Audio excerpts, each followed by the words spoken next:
Bismillahirrahmanirrahim. Assalamualaikum warahmatullahi wabarakatuh. Perkenalkan, nama saya Raden Ahmad Abdillah dari Universitas Muhammadiyah Surakarta, jurusan Pendidikan Akuntansi semester 3. Selamat pagi, siang, sore, dan malam untuk calon orang-orang sukses di sana. Pada kesempatan kali ini kita akan membahas mengenai materi ekonomi kelas 10 yaitu permintaan dan penawaran. Namun untuk kali ini kita akan berfokus pada materi permintaan. Di sini kita akan membahas mengenai pengertian permintaan, kedua faktor-faktor yang mempengaruhi permintaan, dan yang ketiga yaitu hukum, fungsi, dan kurva permintaan. Permintaan merupakan keinginan seseorang atau konsumen akan berbagai barang tertentu yang mereka perlukan atau inginkan. Untuk faktor-faktor yang mempengaruhi permintaan, yang pertama ada harga barang itu sendiri, dan yang kedua ada harga barang yang lain. Di sini kita bisa misalkan ketika seseorang ingin membeli baju di toko A dengan harga 15.000, namun di toko B baju tersebut harganya 13.000. Tentu saja orang tersebut akan memilih membeli baju di toko B karena harganya lebih murah. Nah, di sini juga kita ketahui inilah konsep dari permintaan.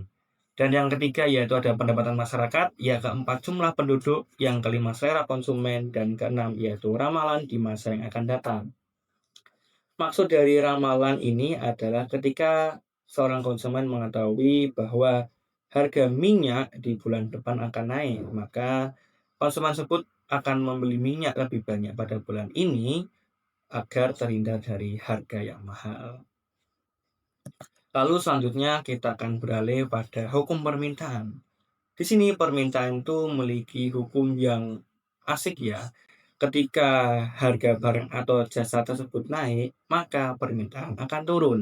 Namun, ketika harga barang atau jasa tersebut turun, maka permintaan akan naik. Di sini kita bisa lihat contohnya dari seorang penjual mie ayam ya. Ketika penjual tersebut menjual mie ayam dengan harga 18.000, maka pembelinya hanya 100 orang. Namun ketika ia menjual mie ayam dengan harga 10.000, maka pembeli yang datang itu sejumlah 180 orang. Itulah hukum permintaan, yaitu ketika harga naik permintaan turun, dan ketika harga turun maka permintaan akan naik. Apakah di sini sudah jelas mengenai hukum permintaan? Karena sampai sini kita akan membahas mengenai fungsi permintaan, kita akan menghitung bagaimana cara menghitung fungsi permintaan. Ini kita lanjut pada fungsi permintaan.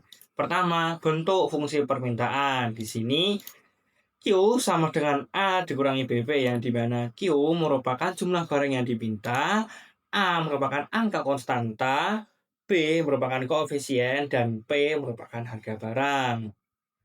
Lanjut, di sini adalah rumus untuk menentukan fungsi permintaan. Rumusnya adalah P dikurangi P1 per P2 dikurangi P1 sama dengan Q dikurangi Q1 per Q2 dikurangi Q1. Yang dimana P merupakan harga, P1 merupakan harga awal, P2 merupakan harga ketika ada perubahan. Lanjut, Q disebutkan permintaan, Q1 merupakan permintaan awal, dan Q2 merupakan permintaan ketika adanya perubahan. Langsung saja kita lanjut ke materi sebelumnya. Frame saya hilangin agar kalian bisa lebih fokus dalam mendalami soal dan bagaimana cara menentukan fungsi permintaan. Di sini ada sebuah soal. Di sebuah pasar tradisional, harga minyak goreng curah mengalami kenaikan karena pasokan menurun. Awalnya harganya 10.000 per liter. Nah, dengan harga 10.000, pembeli pun cukup antusias sehingga jumlah permintaan minyak goreng itu mencapai 80 liter per hari. Namun setelah harga naik menjadi 20.000 per liter, permintaan dari masyarakat pun turun menjadi 40 per liter per hari. Di sini kita bisa ambil informasi bahwa harga awal dari minyak goreng itu 10.000 per liter. Berarti P1 sama dengan 10. Kenapa saya bilang 10? Karena agar mudah saja untuk menghitungnya. Lalu kita dapat informasi bahwa harga itu mengalami kenaikan, maka P2 itu 20 karena mengalami penaikan 20 dari 10.000 per liter. Lalu kita dapat ambil informasi juga, yaitu permintaannya berubah juga. Permintaan awalnya Q1 itu 80 liter ketika harga minyak itu 10.000 per liter. Berarti Q1 80. Nah, lanjut di sini Q2. Setelah ada perubahan harga, permintaan dari masyarakat menurun, yaitu menjadi 40 liter per hari. Jadi Q2 yaitu 40. Oke, di sini kita lanjut untuk menghitung musim permintaan minyak goreng. Untuk informasinya, saya pindahkan di atas sini ya. Oke, langsung saja kita masukkan informasi yang sudah kita dapatkan ke rumus yang sudah saya cantumkan di sini. Oke, langsung saja. P min P1. P1 berapa? 10. Benar, 10. Per P2-nya 20. Min P1-nya 10. Sama dengan Q dikurangi Q1. Q1-nya berapa? 80. Per Q2-nya 40. Dikurangi Q1-nya 80. Langsung saja kita kurangi. P min 10 per 20 dikurangi 10 berapa? 10. Sama dengan Q dikurangi 80 per 40 dikurangi 80 minus 40. Oke, di sini kita selanjutnya akan melakukan perkalian silang. Kita langsung saja, yaitu 40 dikali P sama dengan minus 40P. Lanjut, kita kalikan juga. 40 dikali 10 sama dengan 400. Maka 40 dikali 10 sama dengan plus 400. Kenapa kok bisa plus? Karena minus bertemu dengan minus. Lanjut. 10 kita kalikan Q. Jadi 10 Q.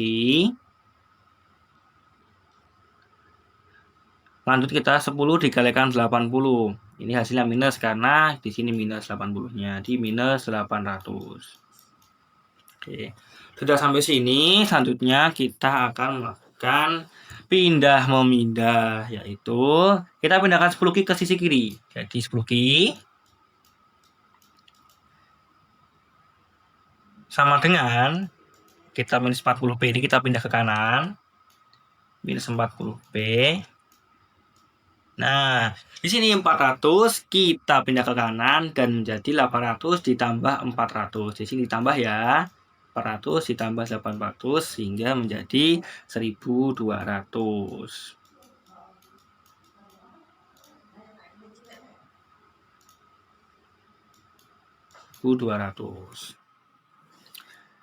Kita lanjut saja, yaitu dengan membagi 40 dan 1200 ini dengan 10 Q. Jadi 10, jadi 1200 kita bagi dengan 10 sama dengan 120.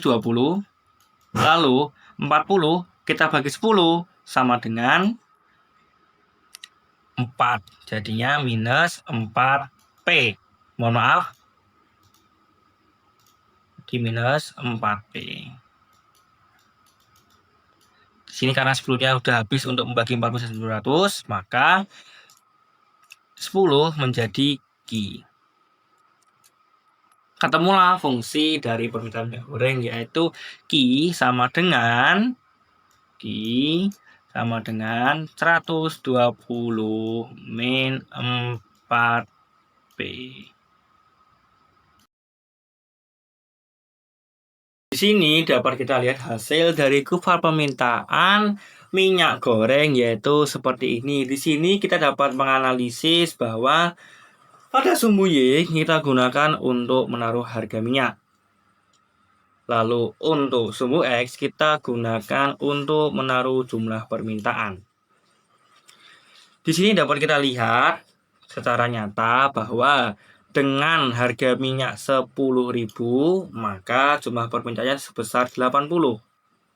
Namun di saat harga minyak naik menjadi 20.000, maka permintaan akan turun, yaitu sebesar 40.